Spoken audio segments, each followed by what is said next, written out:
Olá, boa noite, graças e paz a todos, uma alegria poder estar com cada um de vocês aqui nesse momento. Nós vamos dar continuação à live do nosso bate-papo sobre os últimos acontecimentos e até mesmo sobre a volta de Cristo e o fim do mundo. É lógico que é um assunto exaustivo, não tem como a gente abordar todos os assuntos numa live só, e a nossa pretensão, lógico, nem é abordar a todos, mas os principais, até porque nós teríamos que dispor de muito mais tempo, seria muito mais interessante a gente ter, não somente estar estudando um livro, mas vários livros que nos ajudaria também. Mas a gente vai tentar, dentro de um pouco tempo que nós temos, tentar falar alguns assuntos. Então eu queria muito, como a Ellen disse, a pastora disse, é muito importante a tua participação com as perguntas, né, dúvidas. Nossa intenção não é jamais tentar convencer ninguém de nada, até porque isso não é papel de nenhum homem, isso é papel do Espírito Santo. E nem aqui falar qual é a teologia melhor ou ruim, ou pior. Eu não creio em questão de teologia. Eu acredito na questão daquilo que Deus revela por meio da tua palavra. Eu não estou aqui jamais desmerecendo qualquer tipo de teologia, amém? A teologia é importante, faz parte, mas eu acredito que nós precisamos ter essa comunhão com o Espírito Santo e essa intimidade para que Ele venha testificar e revelar aos nossos corações a verdade. Amém? Então, eu creio que a palavra de Deus é a verdade, e a Bíblia diz que contra a verdade somente a verdade. Então, fique sempre com a verdade. Por que não dizer, fique sempre com a palavra de Deus, amém? Isso é a coisa mais importante. Nos dias de hoje, a coisa mais importante que nós precisamos verdadeiramente é ficar com a verdade. E a verdade absoluta é a palavra de Deus. Não é a minha, não é a da Ellen, não é a sua, não é a de ninguém. A verdade absoluta é a verdade das Escrituras. E essa não contradiz, ela tem o poder de fazer a transformação e nos revelar e nos prever e prevenir tudo a respeito do que está acontecendo, amém?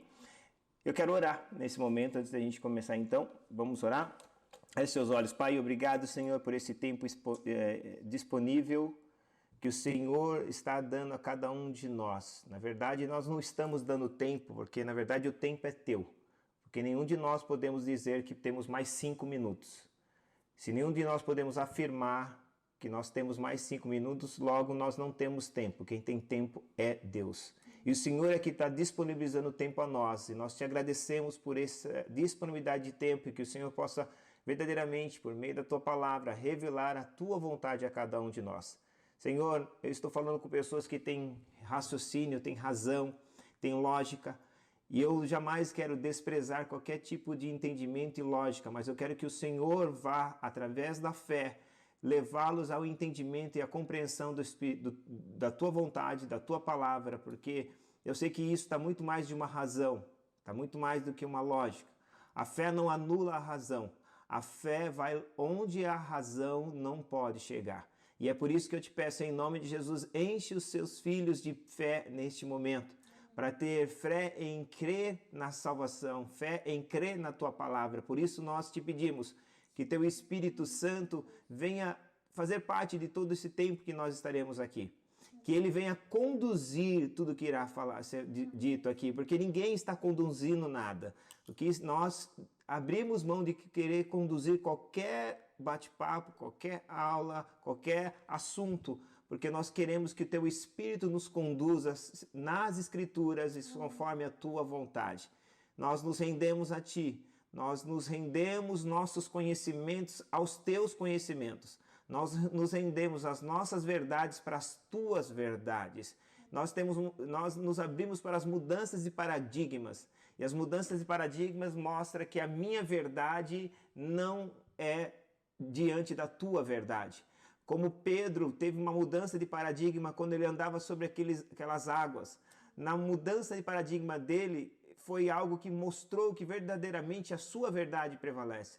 Porque nas verdades de Pedro, não somente como um ser humano, mas como um pescador, um homem que entendia do mar, a verdade dele dizia que nenhum homem poderia andar sobre o mar. Essa era a verdade que ele tinha no seu coração. Essa era a verdade que ele tinha pela sua experiência de vida profissional. Mas a verdade de Cristo dizia que não. Todo homem que tem fé, todo homem que crê pode andar sobre o mar. E Pedro colocou o pé nas águas não com a verdade dele, mas com a verdade de Cristo, quando disse: vem sobre os mares. Pai, eu quero em nome de Jesus que essas pessoas que estejam aqui, que elas peguem a tua verdade, não a nossa verdade, a tua verdade, e que elas possam caminhar, Senhor, sobre a tua verdade nas Escrituras conosco nesta noite. Que teu Espírito nos ajude, em nome de Jesus. Amém, amém e amém. Amém? Vamos lá, então. Vamos lá, então, a primeira pergunta, qual que era? A manifestação do anticristo. Se a manifestação O que precisa acontecer para que ele se manifeste? Para ele se manifestar? Sim. Mais nada. Se cumpriu? Tudo praticamente. A questão do terceiro tempo. Alguns aí Na verdade, não mais tem nada verdade. assim no tocante ao seguinte terreno. Precisa acontecer só um evento espiritual. E qual é o evento espiritual? A tirada da igreja. Então, o anticristo. Do Espírito Santo. A tirada da igreja, obviamente que quando a igreja é tirada, o Espírito Santo também vai, porque o Espírito Santo não está por mundo, o Espírito Santo está para a igreja. Então não teria mais lógica o Espírito Santo permanecer, sendo que a igreja não está. Na verdade, o Espírito Santo, ele está fazendo o papel do Mardoqueu. Quem que é o Mardoqueu no Antigo Testamento? Era o parente de Esther. Então ele permanece por causa da Esther. Então, ele vai, na verdade, ele vai conduzir a Esther para o rei. Então, é lógico, é uma comparação, uma tipologia, mas isso não, o Espírito Santo vai muito mais além do que isso, para nós entendermos. Então, não tem sentido o Espírito Santo permanecer aqui se a igreja não estiver aqui. Então, obviamente que quando a igreja for resgatada, for levada, o Espírito Santo parte com ela. Esse é o papel do Espírito Santo, porque ele vai convencer o mundo enquanto a igreja está aqui. Ele vai nos lembrar de tudo que nós aprendemos enquanto a igreja está aqui. E ele vai glorificar Cristo enquanto nós estivermos aqui. Então, essa é a construção do terceiro templo, que eles acham que isso precisa acontecer para o anticristo se manifestar. É aquilo que você já tinha explicado, não necessariamente, né? Pode ser que façam, mas também se eles podem fazer num tempo recorde, porque eles têm toda a condição para isso, eles erguem hospitais, um monte de coisa em tempo recorde, né? Mas, pelo que você disse sobre a palavra, você não crê que será restaurado o terceiro templo, né? Na verdade... Você falou naquele versículo do Apocalipse sobre o último... Na verdade, eu queria que vocês lessem comigo, então, a segunda carta que Paulo escreve à igreja de Tessalônica. Aí nós vamos entender isso.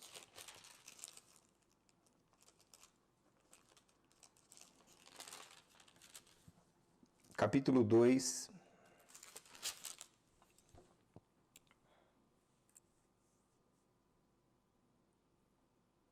Eu vou ler a partir do versículo 1. Segunda carta de Tessalônica, capítulo 2, versículo 1. Diz assim: ora, irmãos, ele está falando, a primeira coisa que a gente tem que notar, qual é o público que ele está dizendo, Paulo? Especificamente aos irmãos, não um irmão, aos todos os irmãos de Tessalônica. É a igreja, especificamente uma mensagem direta para a igreja. Ele vai dizer: rogo-vos. Rogar é mais do que implorar. Rogar é pedir, mesmo sabendo que supostamente a resposta possa ser não. Então, rogar é uma palavra tão forte que você vai ver que essa palavra é usada quando aqueles espíritos saem dos porcos, sai do gadareno e pede para entrar nos porcos. A Bíblia diz, e os espíritos rogavam a Jesus para que pudesse deixar eles entrarem nos porcos. Então, rogar é muito mais do que implorar. Rogar é pedir, mesmo sabendo que a resposta é não. É mais profundo ainda. O interessante de tudo isso é que Paulo está rogando para eles. Ora, irmãos, rogamos pela vinda do nosso Jesus. Paulo está implorando para que nós roguemos sobre a vinda do nosso Senhor Jesus Cristo. E pela sua reunião, presta atenção aqui, sua reunião, ou, por que não, a nossa reunião, na minha versão está nossa reunião com ele, ou seja, a festa, a bodas. E ele vai dizer que não vos movais facilmente do vosso entendimento. Outra coisa que está dizendo, não retire não retire isso facilmente do teu entendimento, ok? É isso que ele está dizendo. O que não posso mover do meu entendimento? Que nós devemos rogar para que a volta de Jesus aconteça, nós como igreja. E ele falou assim, nem vos perturbeis. Agora outra palavra, não fiquem perturbados. Isso vou até anotar aqui, perturbeis. E nem vos perturbeis, que quer por espírito, letra minúscula, que você não fique perturbado, não vos perturbeis por espírito, quer por palavras, quer por epístolas, como essa que nós estamos lendo, é uma epístola, uma carta, como de nós mesmos, como se o dia do Senhor estivesse perto. Olha o que ele está dizendo. Ele fala assim, ó, eu não quero que vocês fiquem perturbados, isso é interessante entender, por espírito, e isso pode ser o meu espírito, pode ser o espírito, como se é a letra minúscula, pode ser algum espírito de engano, espírito mentiroso, por palavras, ele não está falando palavra de Deus, palavras de alguém, isso, preste atenção, vocês têm que entrar no contexto. O contexto, Paulo está dizendo para a igreja de Tessalônica há 1900 e poucos anos lá atrás. Então ele está dizendo, não quero que vocês fiquem perturbados, quer por espírito, seja qual ele, por palavras, por epístolas, por cartas, como de nós. Como se o dia do Senhor estivesse perto. Ele está falando, eu não quero que vocês fiquem perturbados ou preocupados com que o dia do Senhor está perto, mas não de nós, que é essa geração que nós estamos aqui. Ele está falando da geração de Tessalônica. Eu não quero que vocês fiquem perturbados. É como se ele estivesse falando assim, ó, para a igreja de Tessalônica. Tessalônica, vocês têm que ficar orando para Deus, para Jesus voltar. Mas se vocês tiverem alguma notícia falando que Jesus está perto de vocês, não se perturbeis. Não se engane com isso. Aí ele vai dizer no versículo 3, olha só que tremendo. Ninguém de maneira alguma vos engane com essas mentiras de dizer, isso para a igreja de Tessalônica, preste bem atenção, que ele está perto. Estamos falando de 1900 anos lá atrás. Porque não será assim. Não será assim o quê? Não será a volta de Cristo sem que antes venha a apostasia.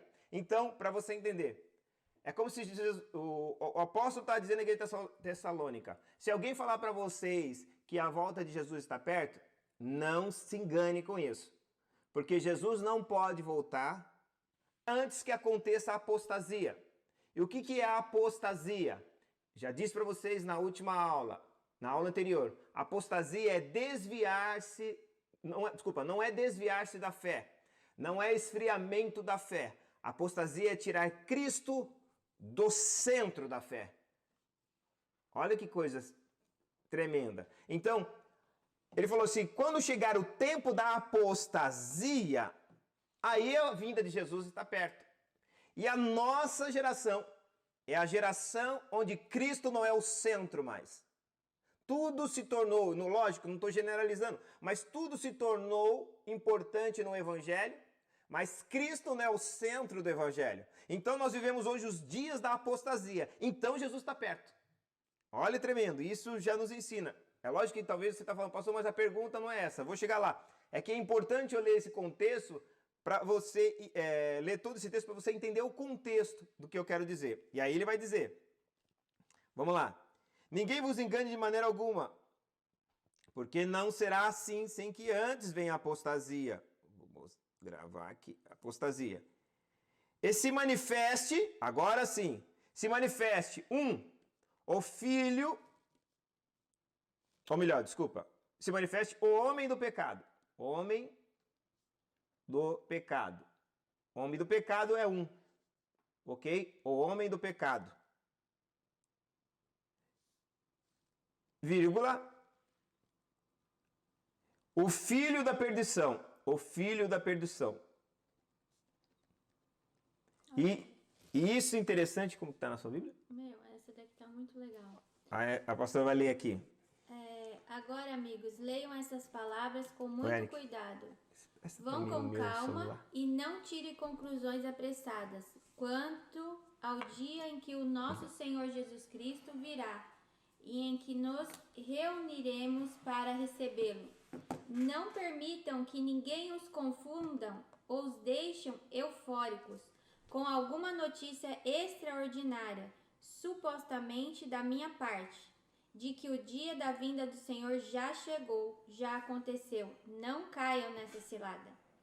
Antes desse dia, algumas coisas precisam acontecer. Primeiro, a apostasia. Segundo, a manifestação do causador da anarquia, um verdadeiro fantoche de Satanás. Ele vai desafiar o altar e dele se apossar, isto é, de tudo que esteja ligado à fé. Isso já aconteceu bastante em alguns meios. Depois de eliminar a oposição, ele se sentará no templo de Deus, apresentando-se como Deus Todo-Poderoso. Lembre-se de que já falei tudo isso em detalhes quando estava com vocês. O que vocês têm que entender, eu estava tentando pegar aqui uma versão, que é a versão mais próxima do original, porque a versão próxima do original, ela deixa o entendimento que o homem, quando o Paulo está dizendo o homem do pecado e o filho da perdição, a princípio, quando a gente começa a entender aqui, a gente pensa que é uma única pessoa. O homem já está definido, que é um homem. Ok? Homem. O filho do pecado não é o homem. Ele está dizendo que eu gosto do original, que ele distingue isso, que ele é um espírito. Então, esse espírito, com o homem do pecado, ele vai se opor a tudo que se é de Deus, tá? Isso é interessante, ele vai se opor a tudo que é de Deus. E a Bíblia diz de sorte que ele se assentará, né? E esse talvez seja um dos versículos que as pessoas dizem, algumas linhas teológicas dizem que ele vai entrar no templo e vai se assentar no templo. Assim como Jesus fez quando ele veio lá no início, que ele se assentou, ele leu, né, o que o profeta Isaías dizia e se assentou na cadeira. Mas preste atenção, Jesus não estava lá como Deus, Jesus estava lá como homem. Não tem nem como fazer essa comparação. Aqui ele vai se colocar como Deus. Jesus nunca se colocou como Deus. Ele falava assim, eu sou filho de Deus. Ele nunca falou assim, tanto que Jesus falava ou filho de Deus ou filho do homem. Amém? Então é isso que eu quero que vocês entendam. Ali Jesus não estava se colocando como Deus. Não estou aqui anulando a divindade de Cristo, amém? Talvez a nossa geração é a geração que mais tem dificuldade de entender isso. Porque se perguntássemos para as pessoas, para os discípulos há 2000 anos, qual é a sua maior dificuldade a respeito de Jesus? Ele ia falar assim, eu não consigo mostrar que Jesus foi Deus. Porque ele só consegue ver Jesus como homem. E as nossas dificuldades da nossa geração qual é a nossa dificuldade? A nossa dificuldade é mostrar que Jesus foi homem, porque a gente só vê Jesus como Deus. O que Jesus quis mostrar é a humanidade dele em toda a história. Isso não anula quem ele é, o propósito pelo qual ele veio. Não, a sua essência é divina, mas Jesus veio como homem. E isso é importante, nós temos que confessar isso, que Jesus Cristo, o Pai, veio como homem, não veio como Deus. Se você diz que ele veio como Deus, você está negando aquilo que a Bíblia me pede para eu reconhecer diante dos homens. Que Deus se fez homem e andou no nosso meio e se entregou por nós. Isso é importante nós entendemos. Mas vamos lá, que é importante. Então, o filho da perdição, ele está falando de Satanás, Lúcifer. Já o homem do pecado é o anticristo. Eles dois vão ir tudo contra aquilo que se opõe de Deus. E quando ele fala se assentar, e no santuário de Deus, ou por que não dizer no templo de Deus, aí é onde as pessoas associam ao templo físico. E aquilo que eu falei para vocês no início de Mateus 24, nunca Jesus disse alguma coisa a respeito do templo. Se você vai ver, Jesus falou assim, esse templo vai ser destruído. Se nós pegarmos Ageu, capítulo 2, versículo 8, Ageu, vai estar escrito assim, a Ellen vai abrir aí e vai ler. Lê lá, Ellen, por favor. 2:8. Qual versão fica? Normal? esse? A minha prata... 9, desculpa. A glória desta última casa será maior do que a primeira, diz o Senhor dos Exércitos. E neste lugar darei a paz, diz o Senhor dos Exércitos. Preste atenção. A glória da última casa será maior do que a primeira. Note que ele está falando aqui a respeito do templo.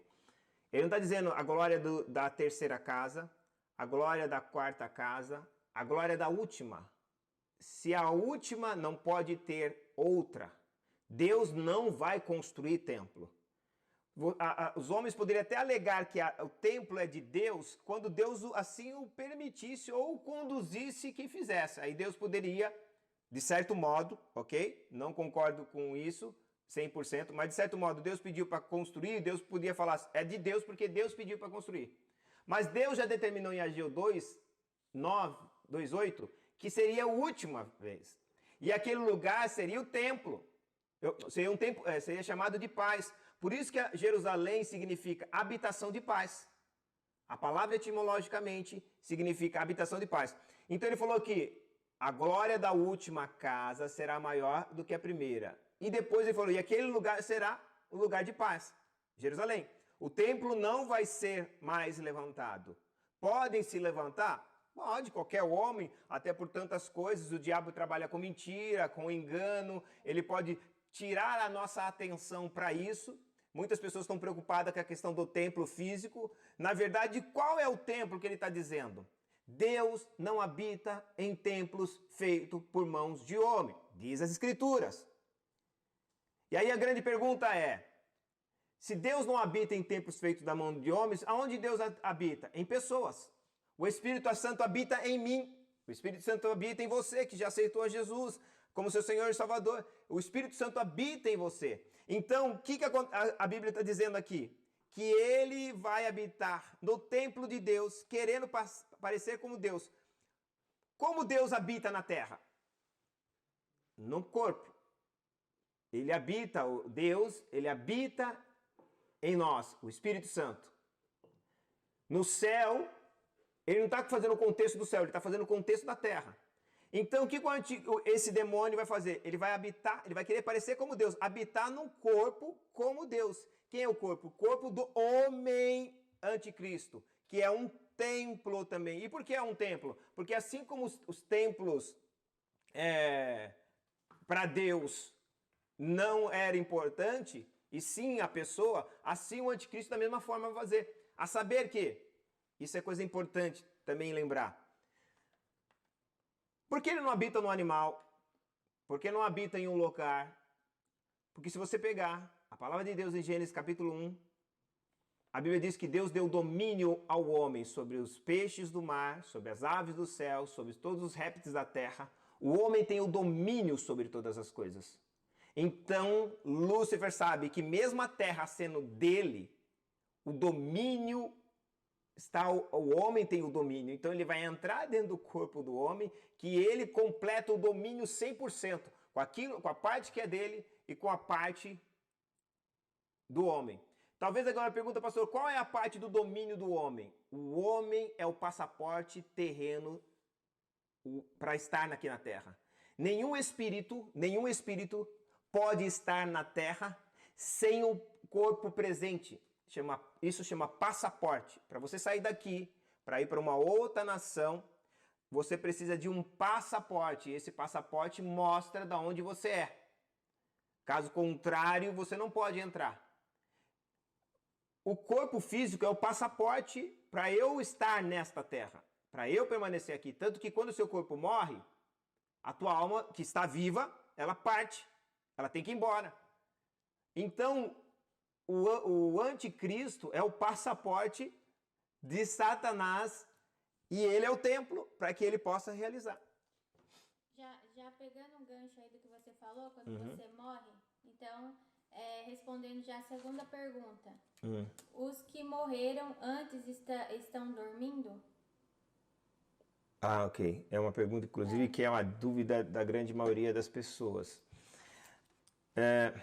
Eu vou ler um texto. Vamos lá. Responder com Tem texto. bastante pergunta, mãe. Vamos tentar ver se a gente consegue responder todas. Qual? Então, só para vocês deixarem... Sobre o templo, se fala muito porque em Israel eles têm um museu Sim. que é destinado de templo, parece que destinado ao templo que foi destruído, né, templo de Salomão, e a reconstrução desse templo. Então, eles falam muito que eles vão reconstruir esse templo. Mas, na verdade, tudo isso é para desviar a atenção. Do templo verdadeiro que se você olhar Mateus 24, o texto vem começando falando do templo. Eles estão saindo do templo, eles estão preocupados com a estrutura do templo. É o que a igreja hoje está preocupada. Ela está preocupada com a estrutura dos templos, com a construção do templo, e não é só do templo que elas estão habitando, mas do terceiro templo. Estão dispersas, que Satanás ele está tramando algo fora do templo, fora do físico. É isso que eu digo. A igreja ela precisa ter um entendimento de quem é o inimigo e como ele trabalha. A gente, infelizmente, nos distanciamos muito do que é a verdade para ficar preso naquilo que não é a verdade. Às vezes nós estamos estudando o falso, ao invés de estar estudando o verdadeiro. E é interessante isso por você pegar um tesoureiro, um banco quando pega um tesoureiro para trabalhar na tesouraria de um banco, esse tesoureiro ele tem que ter um curso, uma graduação, uma habilitação que ele adquire no Banco Central. E lá no Banco Central, o que ele vai aprender? Tudo sobre a moeda verdadeira. Ele vai estudar tudo sobre as moedas verdadeiras. Então ele vai pegar a moeda, o dinheiro, o papel, ele vai estudar. Ele vai se tornar um perito na moeda verdadeira. Então quando ele for para a tesouraria de um banco, ele vai pegar a nota e ele, de saber tudo da verdadeira, ele sabe distinguir a falsa. Sabe o que nós estamos fazendo hoje? Estudando as falsas. E não estuda a verdadeira. Porque falsa pode ter uma hoje, mas pode ter 1 milhão. Porque basta mudar um item da verdadeira, se tornou falsa. E se 1000 homens mudarem, cada um mudarem um item diferente, vai ter 1000 notas falsas. Vai te cansar, vai te tomar tempo, vai consumir você e você não vai vencer isso. Então o ideal é estudar a verdadeira. Estuda a verdadeira, na hora que você bater os olhos, já sabe que é falso. Eu lembro um dia que isso há um tempo atrás, uns 10 anos atrás, eu tinha ganhado um relógio. Aí na hora que eu entrei na relojoaria para trocar a bateria, o relojoeiro olhou e falou assim, ele nem abriu o relógio. Ele pegou o relógio na mão, na hora que ele pegou, ele falou, esse relógio não é verdadeiro. Aí eu perguntei, como que você sabe que não é verdadeiro? Ele falou assim, eu conheço desse relógio. Ainda bem que você ganhou, né? Ainda bem que eu ganhei, presente de grego. Pastor, tá comprando um relógio falso? Presente de grego. Xing-ling. Mas glória a Deus pelo presente. Talvez a pessoa que me deu também não sabia também. Assim, né? Você está consumindo coisa pirata. Ah, não, jamais. Não. Mas o que eu quero que vocês entendam, a importância de você conhecer o verdadeiro. Ninguém vai te enganar. Porque vai ter muitos assuntos, e o que eu mais vejo as pessoas se preocupando em estudar o que é falso.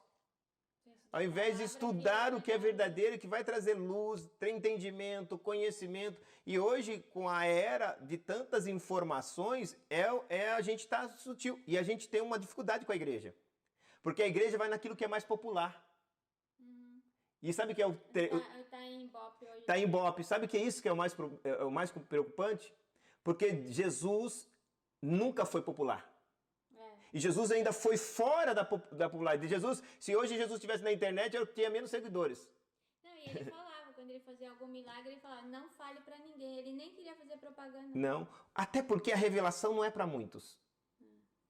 Por isso, olha que legal, olha, minha camiseta, quem conhece inglês está dizendo, né, ó.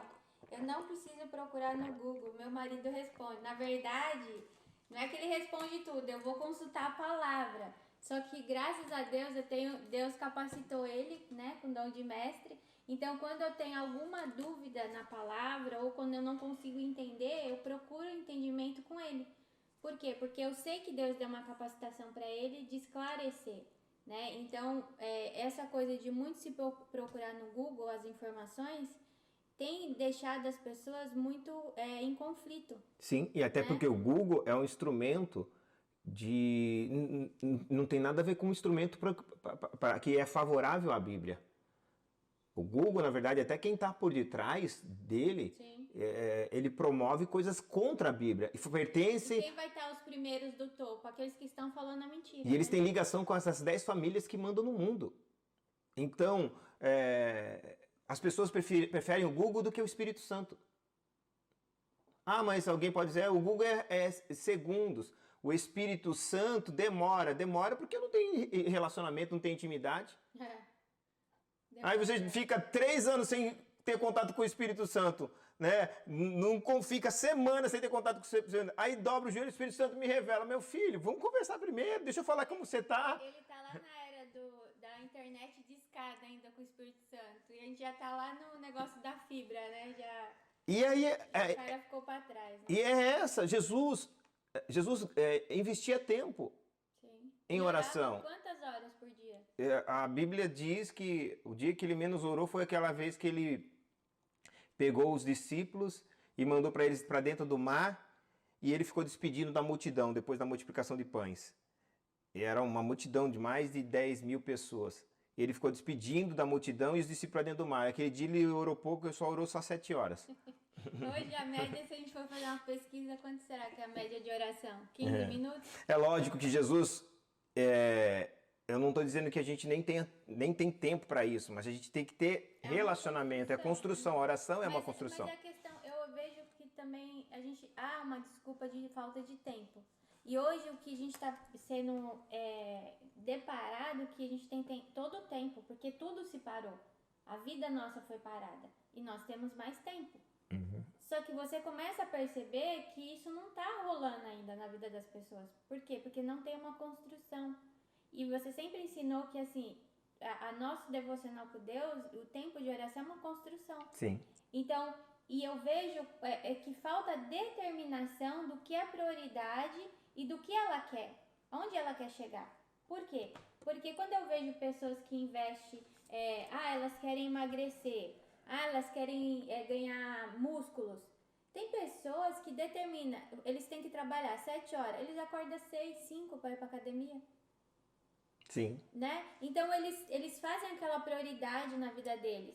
Eu vou sair para caminhar, ou depois do trabalho eu vou fazer academia. Há uma disposição, porque eles têm um objetivo, eles querem alcançar algo. E nós, na nossa vida espiritual, muitas vezes não temos esse objetivo. Nós queremos alcançar algo, que são as bênçãos. Nós queremos que Deus nos responda, mas nós não queremos o esforço. Nós não queremos construir esse relacionamento de intimidade com Deus. Que é aí, nesse relacionamento, que são gerados todos os frutos do Espírito em nós. Sim. Né? E aonde também nós vamos estar mais sensíveis à voz de Deus. Mas voltando aqui, então, a pergunta nós vamos embora aí nas coisas, mas os que morreram, eles estão dormindo? Quem morreu antes, eles estão dormindo? A gente tem que entender o que significa essa palavra dormir, como Paulo diz que aqueles que estão dormindo. Por que Paulo fala a palavra dormir? Porque dormir é um estado temporal. Sim. Ok? É isso que ele fala. Ele quer dizer mais a questão do estado temporal. Uma coisa que eu tenho que entender, eu não sou corpo, eu sou alma. E uma vez que eu vim para a existência, eu nunca mais saio dela. Porque a alma, ela é um ser eterno e imaterial, não é palpável. E ela é eterna. Então, o meu corpo morre, mas a minha alma não. É por isso que Paulo está dizendo que muitos estão dormindo agora e serão ressuscitados, esses serão ressuscitados. E aí, tudo bem, pastor, esse é o teu entendimento que você está me dando, legal, mas se eu tenho algum texto que prove isso, aí vamos ler o texto, é que eu falei para vocês, vamos para a Bíblia. Lucas 16, versículo 19.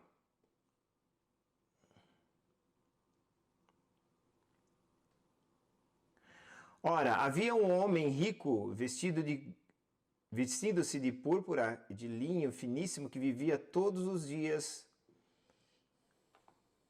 regalada esplendidamente. Havia também um certo mendigo chamado Lázaro. Preste atenção, tem um nome aí, Lázaro. Deixa eu marcar aqui, Lázaro. Que jazia cheio de chagas à porta daquele rico. Desejava alimentar-se com as migalhas que caíam da mesa do rico, e os próprios cães vinham e lamber as chagas. E aconteceu que o mendigo morreu e foi levado pelos anjos para o seio de Abraão. E morreu também o rico. E o rico não foi levado para ninguém. A Bíblia diz que o rico foi sepultado. E o rico foi sepultado. Preste atenção agora.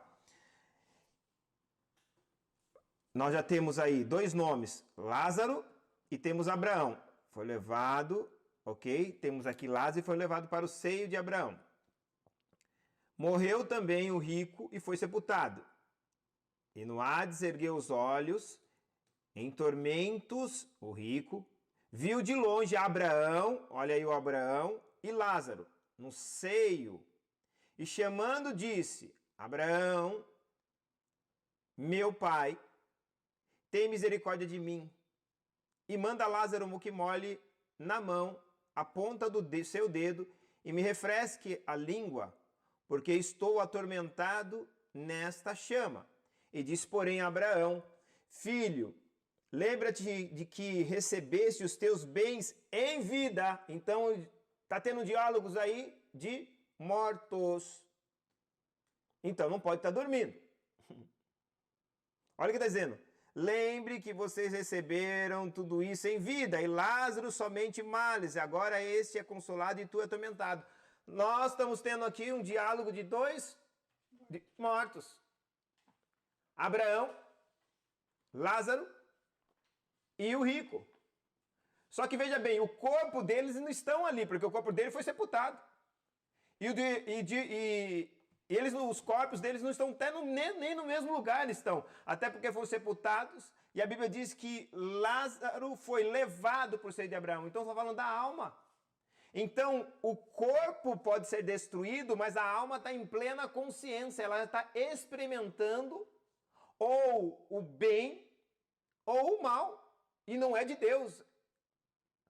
Porque Lázaro, ele mesmo vivendo uma vida difícil, de dificuldade, ele optou em permanecer com Deus. E quando ele morreu, ele foi para o seio de Abraão. Já o rico, não. O rico, por causa das suas riquezas, por causa da sua prosperidade, ele não se preocupou mais com a vida espiritual dele. Tanto que é tão verdade que ele fala assim, ele não diz assim, pai, ele não diz assim, Abraão, ele diz, meu pai Abraão. Em outras palavras, o que ele está dizendo? Era uma pessoa que conhecia as escrituras. E por dado momento da sua vida, abandonou por causa da riqueza, por causa da vida regalada, por causa da vida que ele está vivendo. Por isso que ele fala assim, eu sei quem é você, você foi meu pai um dia. É como se fosse um ex-crente, um ex-cristão. Olha que tremendo. E eles estão tendo um diálogo. Isso, por longo tempo, isso estava escrito como parábola. Parábola não pode ter nome. Parábola não pode ter persona, não pode ter pessoas. Então isso nunca foi uma parábola, isso foi verdadeiramente uma história do mundo dos mortos que Jesus está contando para eles. Então hoje no mundo dos mortos, pelo menos nessa ocasião, eles estavam, entre eles, o que separava entre eles era um abismo. Lázaro com Abraão de um lado e o rico mais baixo, nessa parte mais baixa, no lugar de tormenta. E o rico estava sendo atormentado. E a grande pergunta é, o atormentado na alma, nem no corpo, que ainda a Bíblia nos ensina que aqueles que optarem não seguirem a Deus, não seguirem pela salvação, eles não vão sofrer somente na alma, vão sofrer no corpo, a saber que a Bíblia diz que vai ter ranger de dentes. Então o sofrimento não é só na alma, é físico também. E não é porque Deus é um cara ruim, não, porque as pessoas que estão decidindo ir para lá. Deus está dando a opção. Vocês querem? Vocês querem? O caminho é esse. E para andar nesse caminho, vocês têm que abrir mão disso. Então, eu entendo que não tem nada de dormindo, no literal. É uma maneira de falar, ó, isso é por pouco tempo, né? Eles estão dormindo, é por pouco tempo, eles vão ser despertados. É como Jesus disse para Lázaro: Lázaro, nosso amigo, dorme. Mas Lázaro estava o quê? Morto. Então, era algo temporal. E também tem a questão do tempo, né? Porque a gente é o tempo Cronos e o Kairos, né? Deus está no Kairos, nós estamos no Cronos. Sim. Então, para nós, a gente pode fechar os olhos aqui no Cronos, e Sim. quando a gente abrir no Kairos, pode ter passado 1000 anos, e pra gente vai ser como se fosse agora. A gente acabou. Até tem uma pergunta aqui sobre isso. Vai ter o Cronos e o Kairos, eles vão se fundir em algum momento? Na verdade, o Cronos, ele só entra aqui na Terra. Quando a igreja sim, a igreja vai sair do Cronos. A igreja entra no Kairos. Tá, mas a questão do milênio? No milênio? Não vai, tipo, ter um momento que esses tempos vão se fundir e haverá um só, ou não? Na verdade, a questão do milênio, se a gente for entrar aqui, a gente vai ter que gastar bastante tempo. É que toda vez que você vai responder uma pergunta, você vai ler o texto. Porque, na verdade... É o seguinte, então, a questão do tempo, Cronos e Kairos, algum momento de tudo isso que vai acontecer, eles vão se fundir ou sempre haverá essa separação? Eu acredito, porque a Bíblia diz que vai ter novos céus e nova terra. Novos céus, nova terra. Eu creio que isso faça parte do mistério de Deus, porque nem tudo na Bíblia está revelado. Há coisas que chama plenitude do mistério. A plenitude do mistério são mistérios que Deus não vai revelar, até porque não tem sentido. É a mesma coisa hoje, que eu estou falando sobre, a gente está falando muito sobre o anticristo, né? Eu estou até comentando sobre isso hoje com uma pessoa, e nada contra isso. Mas eu queria muito que as pessoas tivessem tanta preocupação como tem com o anticristo, como tem com o fim do tempo, como se elas tivessem a mesma preocupação com a volta de Cristo. Porque às vezes nós estamos gastando muito tempo em preocupado quem será o anticristo. Não estou dizendo que esteja errado você aprender isso, nada contra, até porque eu estou fazendo um bate-papo a respeito disso. Mas a grande pergunta o episódio do anticristo, da grande tribulação, é pós algo que vai anteceder, que é a volta de Cristo. E a grande pergunta tudo bem, estou me preocupando com o anticristo e tal, e como que está vou usar eu, para o evento que antecede a manifestação do anticristo, que é a volta de Cristo? Eu estou legal, eu estou preparado, eu estou pronto. Engraçado, que dá a impressão que a gente está se preparando para ficar na grande... Não, é para tentar descobrir quem é o anticristo. Se o anticristo ficar, eu vou fugir para o outro lado. Se ele estiver morando na França, eu vou para o Brasil. É exatamente isso, é como se a gente fosse passar por tudo isso, a gente tem que identificar. Na verdade, sim, é muito Pode bom ler, pode estudar, eu estou aqui Deus estudando. deixou aqui para nós sabermos, entendeu? Mas a prioridade da nossa preocupação é estar preparado para o dia que ele vai voltar. E não só preparado no dia que ele vai voltar e buscar a igreja, mas estar preparados e viver a cada dia como se ele fosse voltar hoje. Porque ele pode, como a gente sempre diz, ele pode voltar hoje para qualquer um de nós. E tem um detalhe também que eu vi esses dias alguém comentar sobre... mas não tem como Jesus voltar agora para a nossa época, por quê? Porque há muitas nações ainda que precisam serem alcançadas. Sim. A grande pergunta é o que é... Como se o evangelho não fosse pregado a todo mundo. Aí a grande pergunta é o seguinte, eu faço. O que ela está chamando de alcançada? Ser salvo? Até alguém citou, falou assim, por exemplo, Portugal. Portugal só tem 2% de crentes praticantes. E há quem diga que 1% não é nem português. Aí a grande pergunta é, então, Jesus não pode vir para essa geração porque só 2% de Portugal serve a Deus. Jesus não está preocupado por salvação, ele está preocupado em que as pessoas ouviram de Jesus. E aí se a gente vai para Portugal ouvir de Jesus, passa para 98%.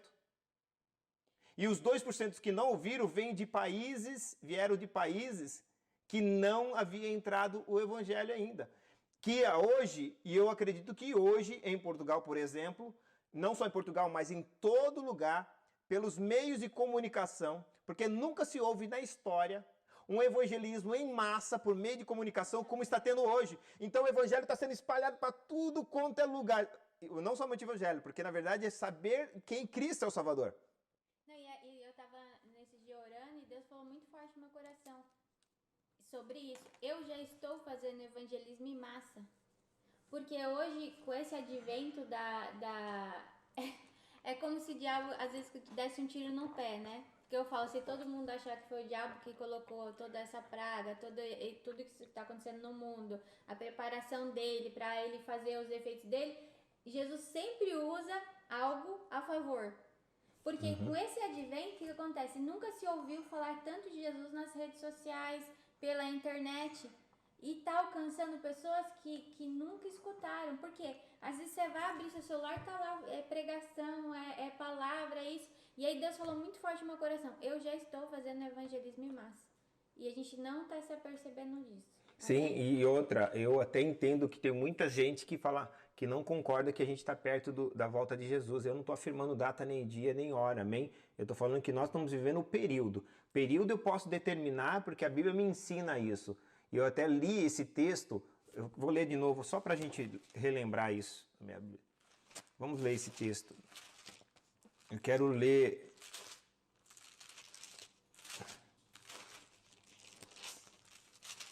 Tem outras perguntas aí? Tem várias, moças. Várias? Se você cada vez for dar uma explicação de meia hora, a gente não vai acabar com essas perguntas hoje. Eu só quero ler só esse em Tessalonicenses, porque o livro de Tessalonicenses é um livro muito... É que assim, gente, deixa eu explicar para vocês. É que ele poderia responder objetivamente o que você está perguntando.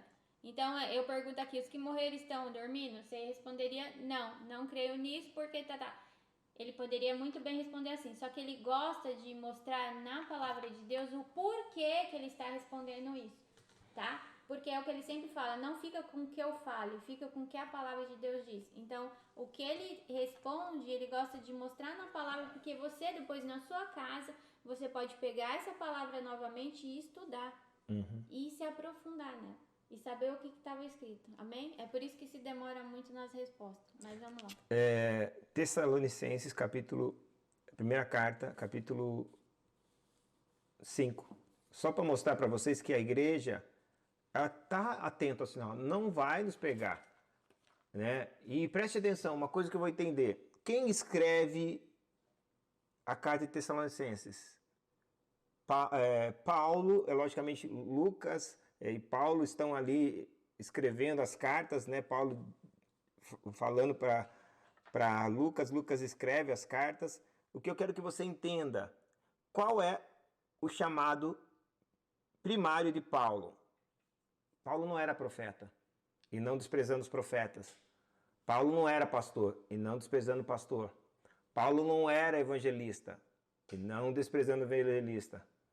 Talvez alguém falasse, pastor, era apóstolo. Paulo não estava como apóstolo. Quando Paulo abria, ele abria não somente como apóstolo, porque o conhecimento dele era muito ainda profundo. Paulo estava como mestre. Então, nos nossos dias, você pode ver que nos últimos dias surgiriam dois tipos, eles vão falar, mestres e profetas falsos. Quem vai alertar a igreja do tempo não é os profetas, é os mestres. Porque os mestres vão usar a palavra. O profeta usa a revelação que ele tem com Deus. E Deus não pode dar ao profeta uma revelação que vá contra a sua palavra. E você, talvez, às vezes pode olhar o profeta falando, não é tempo. E você vai falar, os mestres estão falando, é agora. Fique com a palavra. Entendeu? Deus, ele vai levantar, tanto que se a gente vai ver, Em Joel capítulo 2, quem sabe a gente pode falar hoje, em Joel capítulo 2 ele está falando dos últimos dias, e ele fala assim, naqueles últimos dias Deus vai levantar ensinadores de justiça. Joel capítulo 2 está falando ensinadores de justiça. Vou ler antes de entrar aqui só para mostrar para vocês. Joel, abre aí mais fácil. Abre aí seu trabalho na Bíblia. Joel 2, versículo 23. 23? É. E vós, filhos de Sião. Sião é a igreja. Guarde, sempre que você pegar essa palavra, não tenha medo de mudar para a igreja, que sempre vai dar certo. Vai encaixar perfeitamente. Vai lá. Regozijai-vos e alegrai-vos no Senhor, vosso Deus, porque ele vos dará ensinador de justiça, e fará descer a chuva, a temporã e a seródia, no primeiro mês. No primeiro mês. Aí a gente pergunta, parece que é interessante, né? Qual é o primeiro mês? A gente vai falar, nós,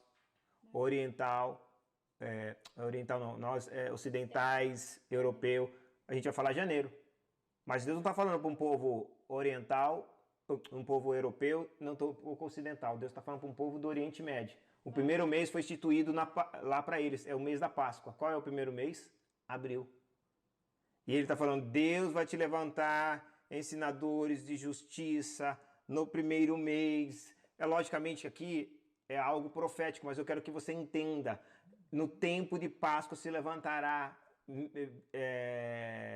ensinadores, mestres. Logicamente, ele está falando aqui num tempo de Páscoa, né? No primeiro mês. Eu vos darei ensinadores de justiça, mas agora a gente entende.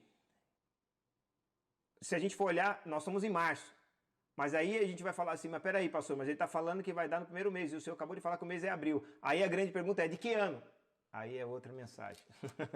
Tá bom? Que isso já aconteceu. Ele já mandou, levantou, e aí eu quero falar para vocês, mas é em outra aula. Mas vamos lá, Tessalônica, só para a gente concluir aqui o nosso raciocínio. Capítulo 5, versículo 1.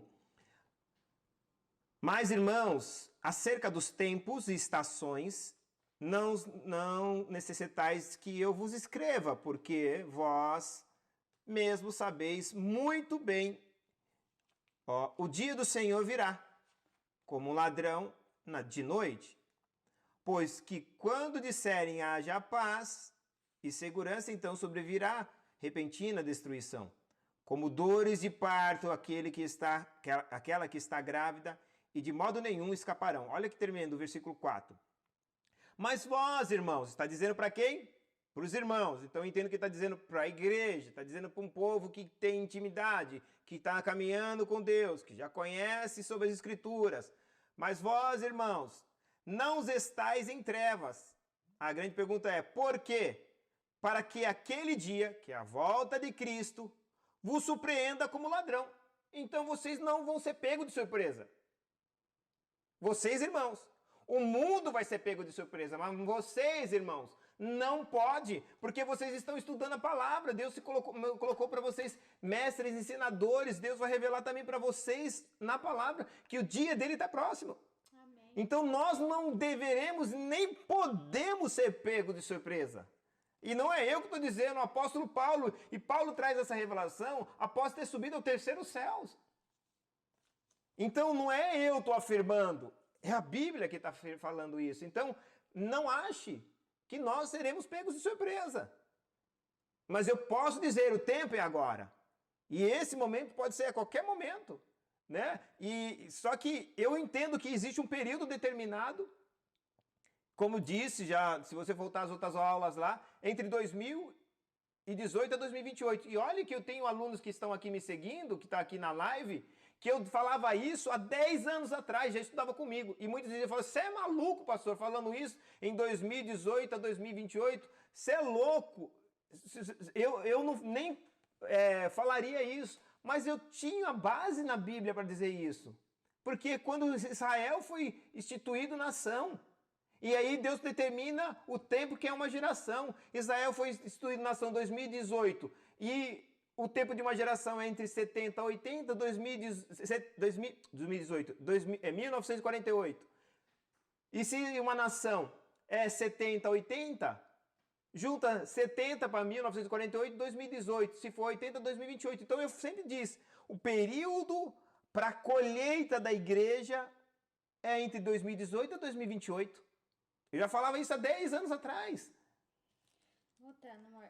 Sabe que eu lembrei uma coisa quando você fala isso? Que no tempo de Noé era louco também, né? Quando ele começou a anunciar que o fim estava próximo e começou a construir a arca, as pessoas achavam que ele era louco. Quantos? 30 segundos. Vai cair a live e a gente volta, tá Vamos ok? voltar tudo aí. E aí ele era tirado como louco. As pessoas começaram a viver a vida normal. E de repente a destruição veio. Né? E o louco ficou dentro da arca salvo. Então... Isso mostra que o evangelho e as revelações, Deus não busca popularidade nisso. É por isso que Jesus não era popular. Entendeu? É por isso que o evangelho, o cristianismo não foi popular. É o que era menos popular na época. Era o que era menos conhecido.